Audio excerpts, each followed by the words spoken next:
களை வைத்து இது வச்சு பச்சை நம்மளே எல்லாம் வேலை அப்ப செய்வோம். நீங்க வீட்டை ஆடு மாடு ம் எல்லாம் பனைமரம் ஏறுவேன், தென்னை மரம் ஏறுவேன். ம் எல்லாம் நானே இப்போ தென்னை மரம்லாம் ஏறி தேங்காய் போட்டுருவேன். பனைமரம் ஏறி ஓலை வெட்டிடுவோம். ம் ஆடு மாடு எல்லாம் கோழி. தென்னை மரம் ஏறலாம் சின்ன வயதுல ஏறிட்டீங்க. ஆமா இப்போ அதுக்காக யாரும் நான் தான் நல்லா போடுங்க, எங்களுக்கு வியூ நிறைய கிடைக்கணும், லைக் கிடைக்கணும், ஒரு மரத்துல ஏறி காட்டுங்க. இல்ல நான் தான் தென்னை மரத்தை ஆசையா ஒரு பாடம் பார்த்தேன். சார் இங்க இதுக்கு முக்கியமா இங்க வந்து தண்ணிக்கெல்லாம் என்ன எந்த பக்கத்துல என்ன சார் இருக்குது?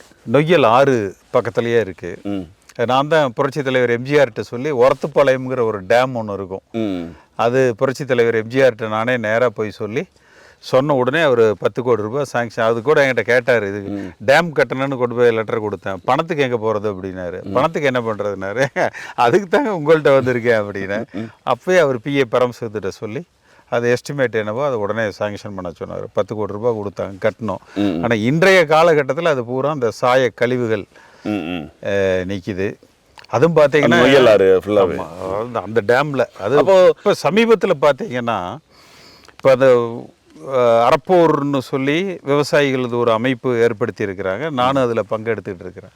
இந்த அவனாசி அத்திக்கடவு மிகப்பெரிய அளவில் சாதிச்சதை எடப்பாடி பழனிசாமி சொல்கிறாருல்ல, அந்த செங்கோட்டையின் பிரச்சனை காரணமான அது அவர் அரசியல் ரீதியாக அதுதான் தாக்கிட்டு இருக்குது.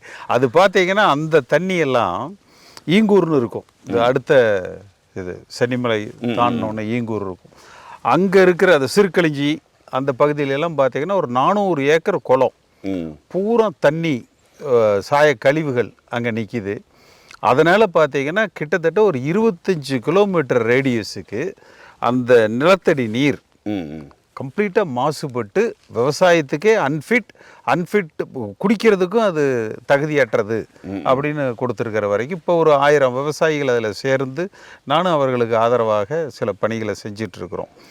அந்த மாதிரி இருக்குது அது. அதனால் அந்த நொய்யல் ஆறுங்கிறது வந்து இன்றைக்கு ஒரு கழிவு நிறைந்ததாக கழிவு தண்ணீர் இருக்குது. அதாவது மழை நிறைய வந்ததுன்னா கொஞ்சம் சுத்தமான தண்ணி இருக்கும். அது போக எல்பிபி இருக்குது, 6 கிணறு இருக்குது.